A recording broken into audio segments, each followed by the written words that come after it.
Seperti apa sih desa mandiri itu? Apakah yang memiliki banyak uang dan fasilitas umum?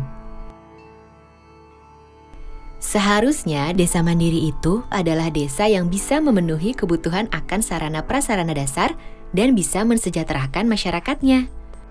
Misalnya masyarakat membutuhkan jalan dan jembatan desa yang bagus, atau saluran irigasi yang bisa diandalkan sepanjang tahun. Nah, itu semua nantinya bisa disediakan dan dikelola oleh desa sendiri loh. Desa harus dapat menjadi salah satu kunci kekuatan ekonomi Indonesia dan sumber kesejahteraan bagi warganya. Baik itu petani, perempuan, masyarakat adat, pemuda-pemudi, anak-anak, kelompok penyandang cacat, dan kelompok masyarakat terasing tanpa kecuali. Nah, untuk mewujudkan desa mandiri itu, pemerintah telah mengesahkan Undang-Undang Nomor 6 Tahun 2014 tentang Desa, atau sering disebut Undang-Undang Desa. Undang-undang ini memberikan kesempatan bagi desa untuk menjalankan dan mengatur pembangunannya sendiri. Karena ya memang masyarakat desalah yang lebih tahu apa saja yang dibutuhkan untuk lebih maju dan sejahtera. Saat ini ada lebih dari 74.000 desa di negeri ini.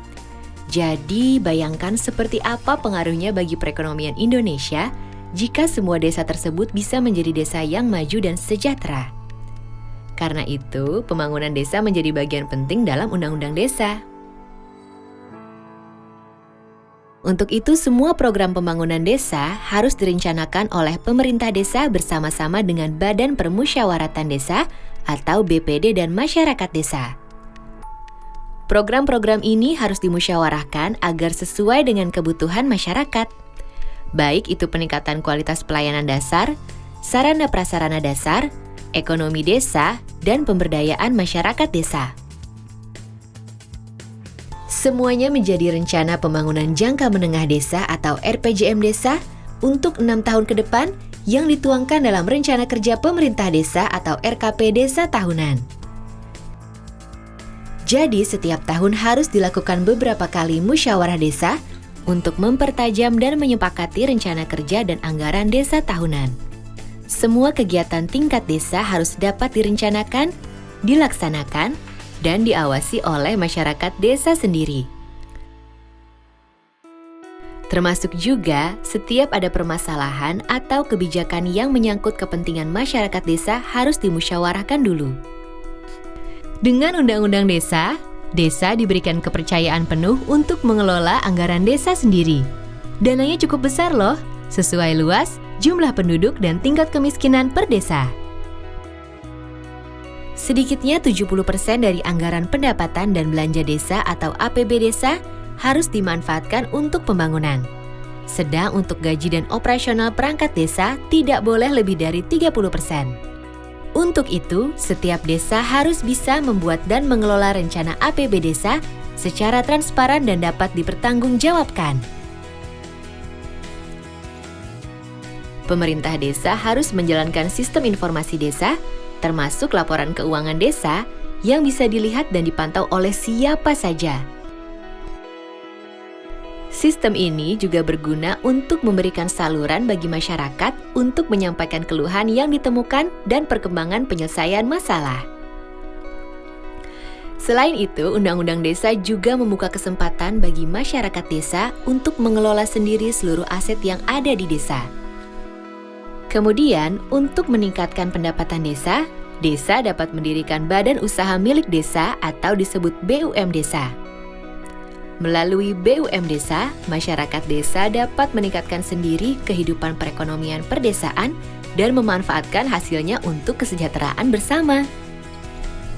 Salah satu semangat utama yang dibawa oleh Undang-Undang Desa adalah gotong royong.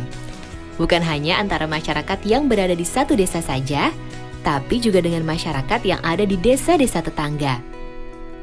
Undang-Undang Desa mendorong agar kerjasama antar desa ditingkatkan untuk memaksimalkan kemampuan dan sumber daya yang ada agar menjadi lebih besar dan kuat. Misalnya, pengembangan usaha bersama, kerjasama di pengelolaan lingkungan dan sumber daya alam, kegiatan pemberdayaan masyarakat, sampai dengan pengembangan kawasan perdesaan yang menggabungkan kemampuan dan aset desa-desa untuk mencapai kesejahteraan bersama. Untuk itu, Badan Kerjasama Antar Desa atau BKAD dapat didirikan atau ditingkatkan peran dan lingkupnya. Di samping itu, Undang-Undang Desa juga menekankan pentingnya peran lembaga kemasyarakatan desa untuk membangkitkan partisipasi semua masyarakat desa. Lembaga kemasyarakatan desa berperan sebagai mitra pemerintah desa dalam mengelola semua kegiatan pembangunan dan pemberdayaan desa, serta penggunaan dana desa secara bersama-sama. Dalam pelaksanaan pembangunan, setiap desa akan didampingi oleh pendamping desa. Pendamping desa akan membantu memastikan kualitas pembangunan desa sesuai harapan, termasuk kualitas pemberdayaan manusianya. Jadi, Undang-Undang Desa hadir untuk menguatkan identitas dan jati diri desa, serta memberikan kesempatan seluas-luasnya bagi desa untuk mengatur dan mengelola pembangunannya sendiri untuk lebih maju dan sejahtera. Dengan peran dan dukungan semua pihak sesuai bidangnya masing-masing, tentunya desa mandiri akan segera terwujud. Desa yang menjadi sumber hidup dan kesejahteraan bagi masyarakatnya, desa yang menjaga martabat dan kearifannya, desa yang menjaga lingkungan, budaya dan nilai-nilai tradisionalnya, serta desa yang dibangun dan dijaga secara mandiri dan gotong royong bersama oleh seluruh masyarakatnya. Jadi, ayo kita semua bersama-sama dukung Undang-Undang Desa.